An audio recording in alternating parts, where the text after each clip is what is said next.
Hello বন্ধুরা, আসসালামু আলাইকুম। আজকে আমরা শিখব একটি গাড়ি লং ড্রাইভে নিয়ে যাওয়ার পূর্বে আমাদের কী কী জিনিস অবশ্যই চেক করতে হবে। প্রথমত গাড়িতে ডিজেল আছে কিনা সেটি চেক করে নিতে হবে, স্পেয়ার চাকা রয়েছে কিনা সেটি চেক করে নিতে হবে এবং গাড়ির অন্যান্য চাকাসমূহ সঠিক আছে কিনা, পর্যাপ্ত বাতাস আছে কিনা সেটি চেক করতে হবে। এরপরে আপনি গাড়ির ডোরটি খুলে দেখবেন ড্রাইভার সিটের নিচে একটি চাবি দেখা যাচ্ছে, সেটি টেনে একটু বের করে নিয়ে এসে ছেড়ে দিন, তাহলে সামনের বনেটটি খুলে যাবে।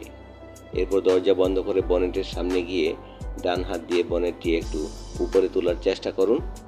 বনেটটি নিচে একটি রিলিজ পিন রয়েছে, সেটিকে বাম পাশে একটু ঠেলে দিয়ে বাম হাত দিয়ে বনেটটি উপরে তুলে একটি স্টিকের মাধ্যমে বনেটটিকে ফিক্সড করে রাখুন যেন নিচের দিকে না পড়ে যায়।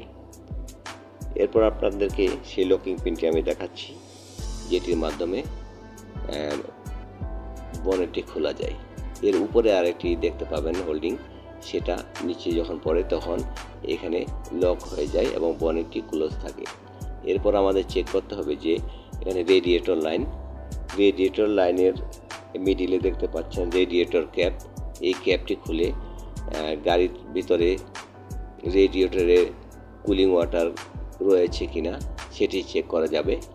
এটি খুব সাবধানতার সাথে খুলতে হবে, অনেক সময় গরম থাকে, সেক্ষেত্রে আপনি অন্যান্য কাপড় ব্যবহার করে সেটি খুলতে পারেন। এই ক্যাপটি খোলার পরে আপনি দেখতে পাবেন যে এখানে পানির ঘাটতি রয়েছে কিনা। তো রেডিয়েটর ক্যাপ খোলার পরে চেক করার পর আবার পুনরায় আপনাকে ফিক্সড করে দিতে হবে। আপনি আরেকটি লাইন দেখতে পাচ্ছেন, সেটি হচ্ছে ডিস্টিল ওয়াটার লাইন।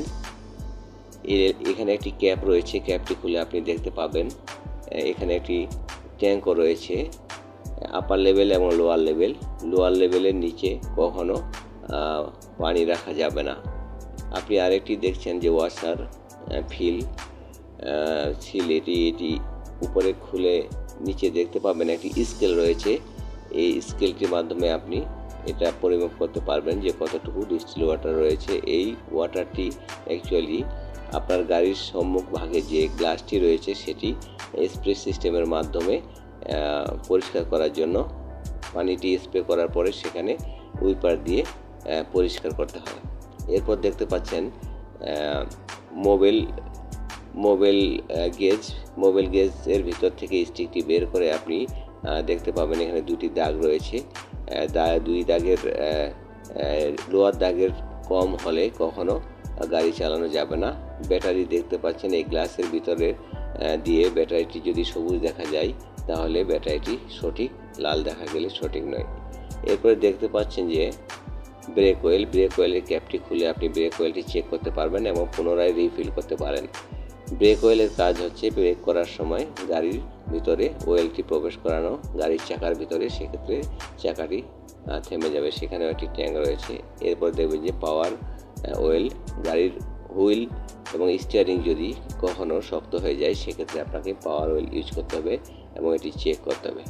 এবার আপনি বনেটটিকে ক্লোজ করার জন্য স্টিকটি খুলে ফেলুন এবং বনেটটি উপর থেকে ছেড়ে দিন। এরপরে গাড়িটিকে স্টার্ট করার জন্য ক্লাচ প্রেস করুন এবং গাড়িটিকে ম্যানুয়ালি অথবা চাবি দিয়ে স্টার্ট করুন। স্টার্ট করার পরে যে ইন্ডিকেশন লাইট জ্বলবে, আপনি দেখতে পাচ্ছেন যে সিএনজি এবং অয়েল। গাড়িটি স্টার্ট করার পর যখন ক্লাচ প্রেস করবেন অয়েল থেকে সিএনজিতে কনভার্ট হবে। এরপরে ডান এবং বামে আপনি লুকিং গ্লাস চেক করে গাড়িটিকে যে কোনো দিকে টার্ন করে নিয়ে যেতে পারবেন এবং গাড়ি স্টার্টের সময় আপনাকে অবশ্যই ট্রাফিক আইন মেনে চলতে হবে এবং গাড়ির সিট বেল্ট বাঁধতে হবে।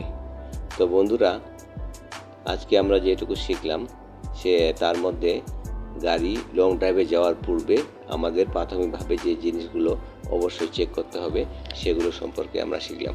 এরপরে রাস্তায় আপনি গাড়িটি ড্রাইভ করুন এবং সাবধানতার সাথে ট্রাফিক আইন মেনে চলুন। তো বন্ধুরা, আজকে এ পর্যন্তই। ভবিষ্যতে দেখা হবে আরও অন্য কোনো ভিডিও নিয়ে। সে পর্যন্ত ভালো থাকুন এবং চ্যানেলটি সাবস্ক্রাইব করুন। ধন্যবাদ।